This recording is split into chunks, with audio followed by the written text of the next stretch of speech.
once more. Welcome to Leopard Street. Welcome to the cellar. Anyway, the mess. I've been on for a little while about the reliability of this layout, specifically random derailments. You may have noticed a few in certain videos and my general paranoia when trains are running as a result of it. So today I've fitted an emergency stop system. Have a little look at what I've been up to and how, and I'll sort of look at how it works and sort of discuss the fact it's not really finished, but it sort of works. Let's go to the desk. Okay, so back at the desk. So, emergency stop, so an e-stop. Now you might be familiar with these things. If you've worked in any form of industrial area, you'll be well aware of them. They're usually in the form of a round, big, mushroom-headed button fitted to a box that sits on a wall somewhere and has some sort of trunking coming out of it with cabling and stuff in it. And if you want to stop whatever it's connected to, you thump the button. And usually then an alarm will go off, some lights will come on, you'll have to twist it to go around. And you can get, there's a few of these wired up. And the way they work, it's fairly straightforward actually. You have a wire that comes along and you have a switch, and these are push to brake switches. And you can have a few of them in various little places.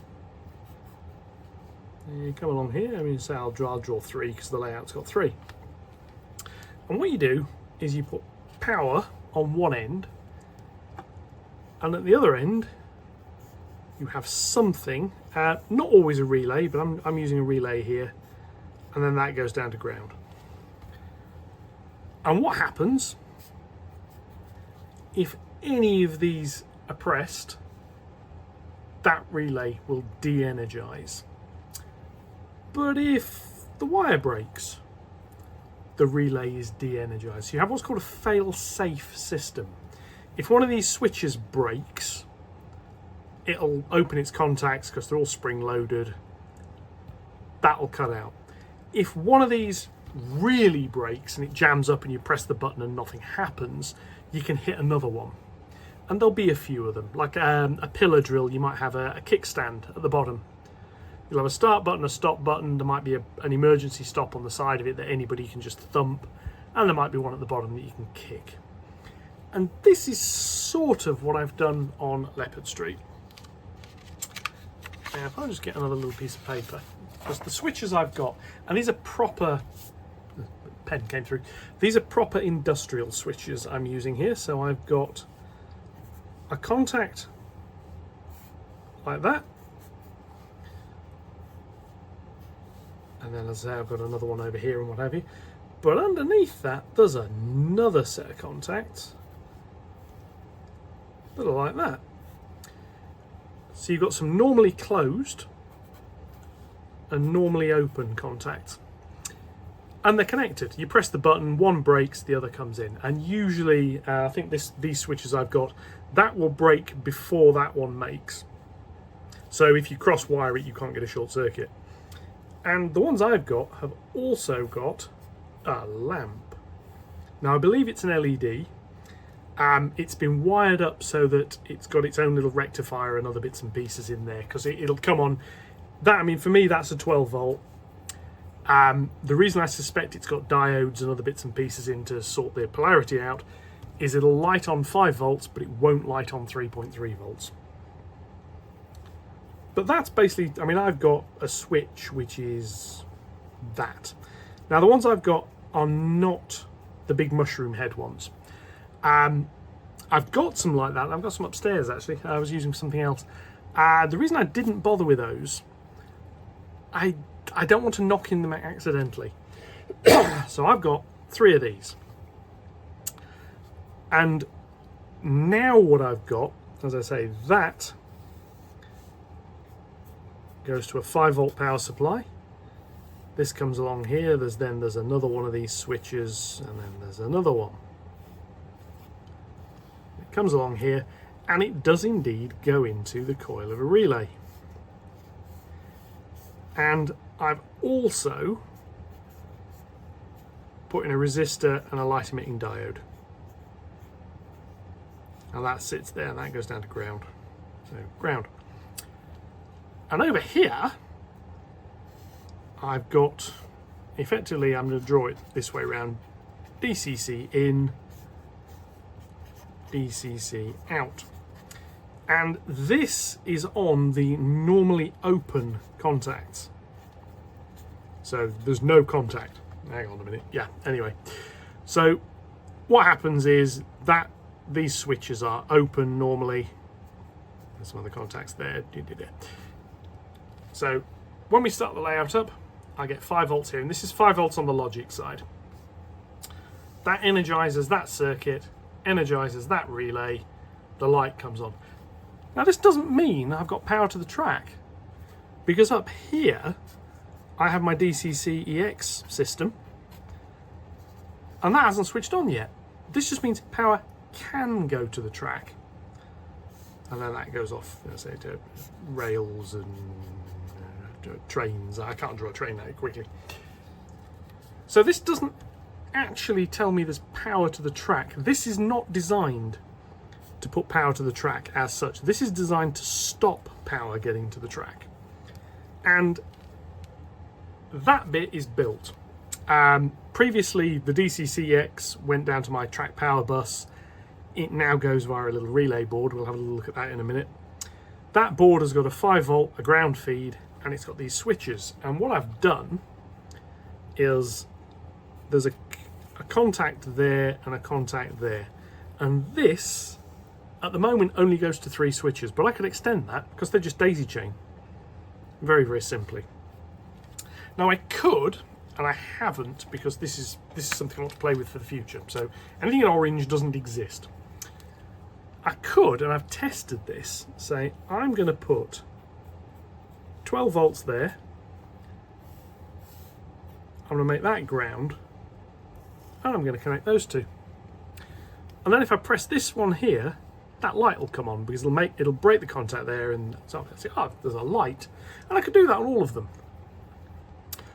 I could have that as one switch. I mean, I could literally go in and say, right, instead of having that arrangement, what I'm going to do is I'm going to put 3 switches, because I've got three sets of contacts, and instead of wiring them in series as I've done with the track power, I'm going to put them in parallel.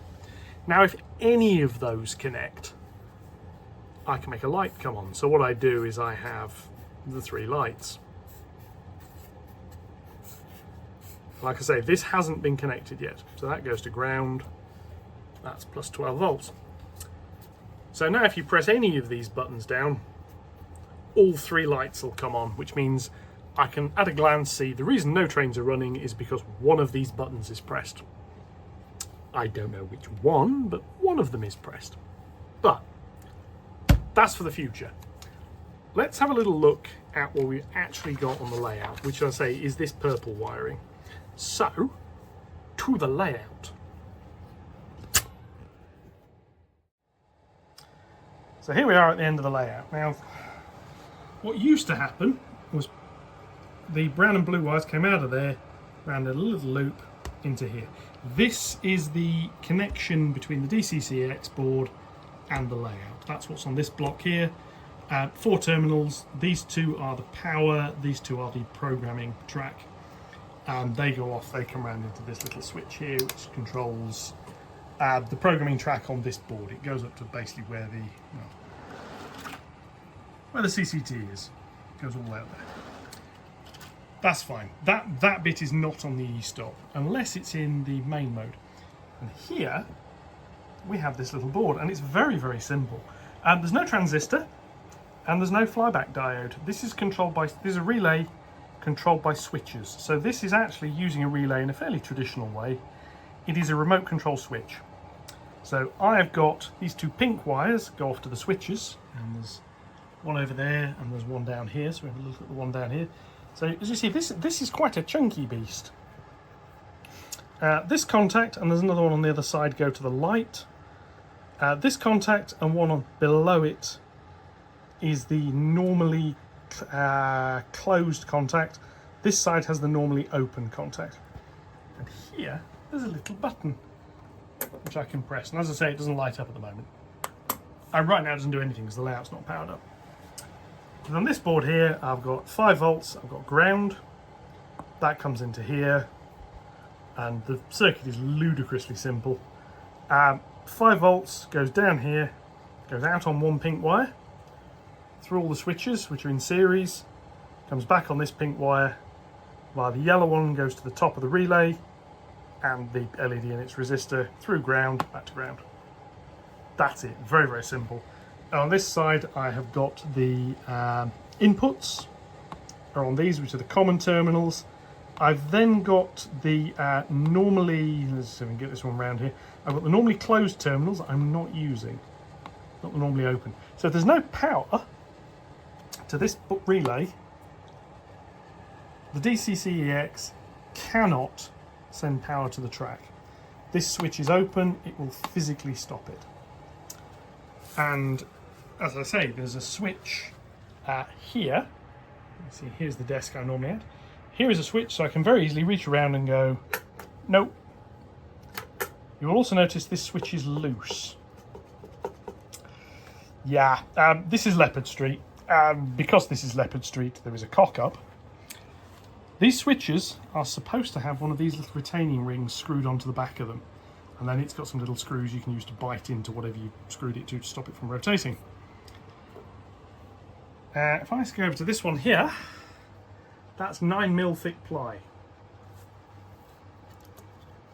Now, I'm not the brightest spark in the world, but that ring ain't fitting in that little gap.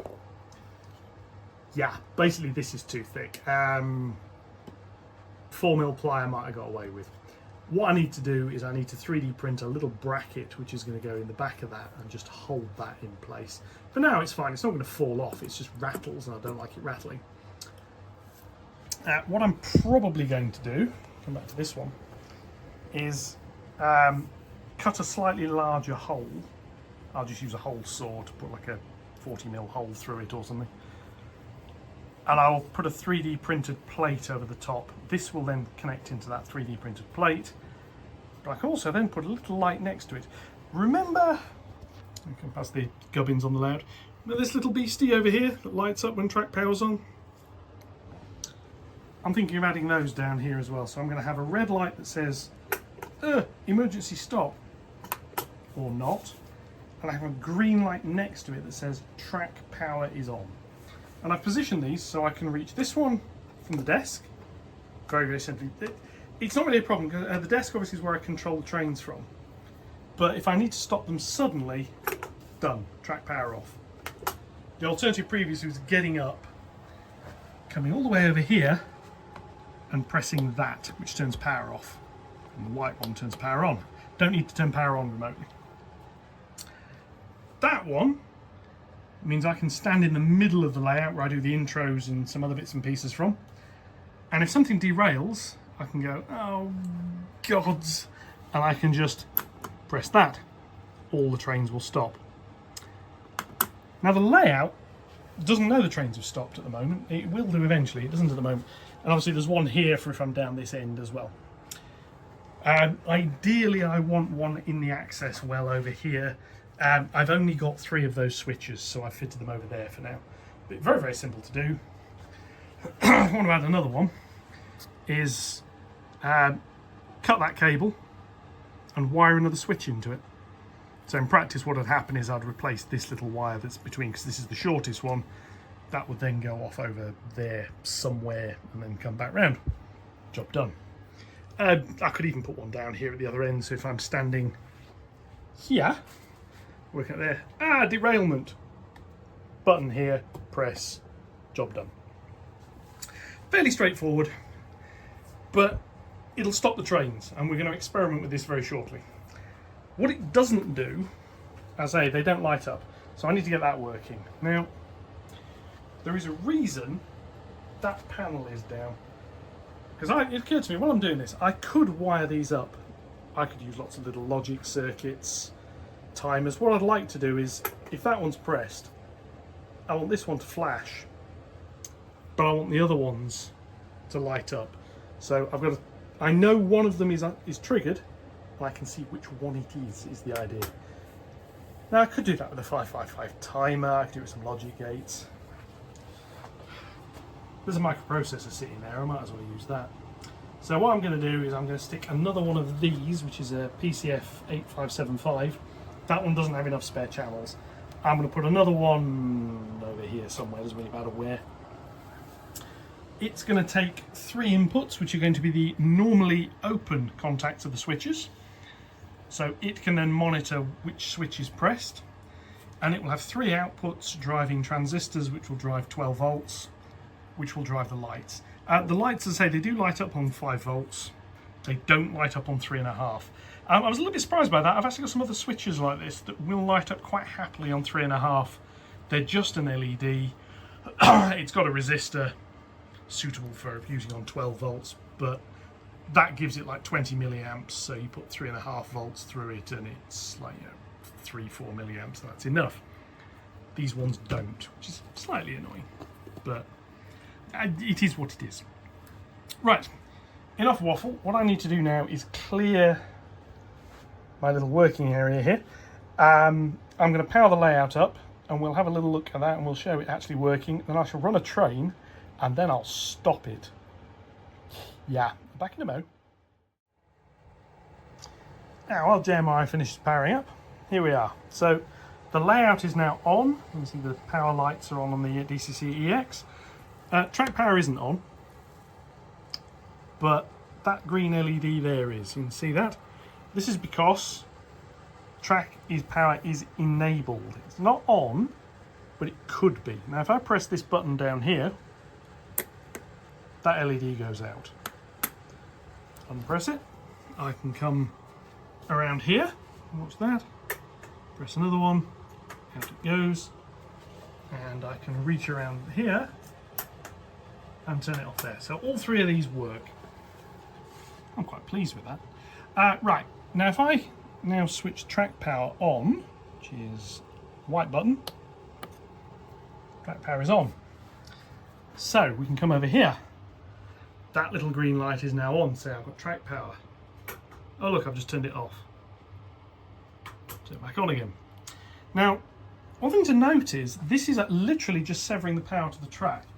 This doesn't tell anything that it's done it. So if I now go into throttles, I'll fire up JMRI here. Just wait for it to fire up a throttle for me. Track is set for the K3, so I'm going to select the K3. Ironically, because it's one of the ones with some of the wagons that sort of needs the problem. So if I now say, Mr. K3, move. Oh no, a problem. K3 stopped. But as far as JMRI is concerned, that the locus still moving. Interestingly though, look at the board, all the track has gone black because there's no power. So all the sensors are saying there's no power. Back on, that goes. And off goes the K3. Because of what I'm trying to do, I'm going to speed her up a little bit. So round she goes, round she goes. All the way to the point. Yeah, da da da da da da da. Now say I have a derailment. Stop. Now the thing to note is this is a sudden stop. Started going again. When the power comes back on, she will accelerate slowly. But now I can stop being quite paranoid. It's not that things won't derail, it's just that if they do, I can cut the power pretty quickly. So I'm going to watch as we go around here. Is it going to work? These wagons are probably going to be extremely well behaved this time because they know I can stop them now. Yeah, there we go. Round here. Down we come. And I could just stop using this, but I've got to run again. But what's the purpose behind this? I mean, the primary functionality here, I mean, for me, is things have derailed and I don't want trains going round. So, say as she goes round here, da da da da da, she derails down there. But if I've got a train going on the other loop, by the time I've panicked I've come over here, I've got the mouse, I've got it in the right place, I've clicked in the wrong place 3 or 4 times. I may well have had a collision. And let's be reasonable here. This hobby can import some quite expensive models. I mean, okay, the wagons are fairly cheap, but... Oh, one nearly derailed. It didn't, but it nearly. What I don't want is trains hitting each other. These locomotives are quite pricey. The K3 wasn't particularly expensive, but that G5 was. The J27 was. J26, sorry, was. Case in point. Derailment. Train stopped. And that, if there was a train going the other way, they'd hit each other. And something could hit this lot, they could come off the edge of the board. Could be expensive. But here, and that I set this train going because I knew it would derail eventually. Weirdly, I've never had these wagons derail here. They've always derailed somewhere I can't reach them. But again, here's the button that I pressed, so like that. Off she goes again. Yeah, so the idea is it's a panic button, basically. I've got a derailment, oh my god, I need to stop a train. Or I realise something's set wrong, I'm going to have an expensive collision. Even, oh, it's coming around here, oh no, I've got the track set wrong. That's interesting. That caused enough of a power surge to reset everything, but there we go. Can reset the points. Press go, off we go again. See if are they going to behave? They are behaving. And we come around here and I sort of, oh god, this point here is set incorrectly, I'll get a short circuit. Don't want that. Stop. And the thing is, before I press that button again to make it go, I can come over here. I can say, stop, Mr. K3, I don't want you to move. Now I can reset the layout, and away we go. Now, one that was quite interesting, watching these two little displays here as I press that. That moves. Which is interesting. The one at the front, at 4.48, is the one that is driving the new little relay. So it's going from... It's drawing a little bit of current. It's not drawing a huge amount, but it's drawing some, and it's offsetting the thing. So, yeah, I've got some power supplies coming, so I'm going to try a little experiment to get around this and hopefully deal with this volt drop issue, which is causing resets. I'm going to give one of the boards as an experiment. Probably that one because it's the easiest one to get at. I'm going to give it its own little voltage regulator so I can drive the ESP32 off the 12 volt circuit, which has the same current capability, but it's a higher voltage, so there's a little bit more power there. And it'll give it 5 volts, not 4.5. A little bit of a problem now and again, so yeah. But anyway, that's just been a quick little video of what I've been up to today. There's been another slight change, so if I zoom in, I've put that parapet wall in. Yeah, I said it was a slight change, I'm not doing anything else. I'll zoom back out.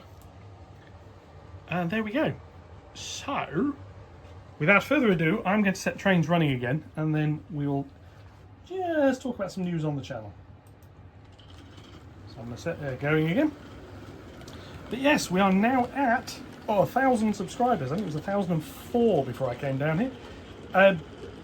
Seriously, I never thought this channel would get that far. My thanks to you all, you insane bunch of people. I'm incredibly grateful.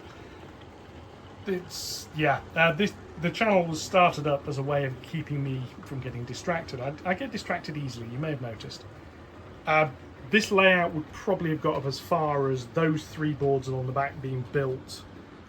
It might have got as far as a bit of track going down over here, and that'd probably be where it is now. Because I'd have got bored, I'd have gone off and done something else. Because I've got this channel, and because of all the feedback I get, which is greatly appreciated, And I see that some of these videos have got over 1,000 people viewing them. I thought, I have to keep feeding that. It gives me incentive to keep going, knowing that some people like watching this sort of nonsense. So, thank you to you all. There is another little post I've put up showing a rather cluttered desk. The plan for Saturday. Normally I'm not around on a Saturday, so I do the Saturday video on a Friday. I am actually around this weekend. So the plan is I've got a bit of Friday and a bit of Saturday to do something. That picture, the post is up on the post section. That is my N-gauge layout in the state the poor thing is currently in. So coming up on Saturday is a bit of railway archaeology. I'm going to dig through the layers of rubbish on top of that board. Seriously, that layout hasn't run in the best part of 2.5, maybe 3 years. I'm going to dig through the rubbish on that board, and I'm going to explore the layout. I'll talk about some of my other hobbies, which is basically what's cluttered that board up. I was thinking of doing it as a live stream. I don't actually think I can. This channel's not set up for it, and I don't have a suitable camera, so it'll be a video, unfortunately. I need to look at doing that eventually. But yes, I can't promise the layout's going to work. I'm going to try and drive a train. A lot depends on where the points are currently set as to how successful that'll be, because I don't have any of the settings without going through an awful lot of code and rebuilding things. So yes. So that's one to watch out for Saturday. That's the special. Saturday the 13th. It was September the 13th when I uploaded the first video onto this channel relating to Leopard Street. The layout started in late June, early July, but the channel for this started September. So this will be its first birthday. About the 85th episode, not counting the electronics ones, which I suppose this is technically part of, but I'm not going to put it up as an electronics one. Yeah, so first birthday, 1,000 subscribers. Wow. Anyway, that's enough of that. I'll let you watch the K3 wander around briefly. That pinging sound is my dehumidifier shutting down as its tank is full, so I need to go and empty that. Otherwise, that's that. Thank you all very, very much for watching. It's possible the cats will feature on Saturday as well, because I can't keep the little bleeders out of the room upstairs. So, yes. Till then, enjoy the rest of your week. Thank you very much for watching. Again, thank you all for subscribing. Comments, more than welcome. I do read them all. I try to respond. Oh, nearly had a derailment. Yeah. Enjoy your week. I will catch you Saturday. Thank you very much, and goodbye.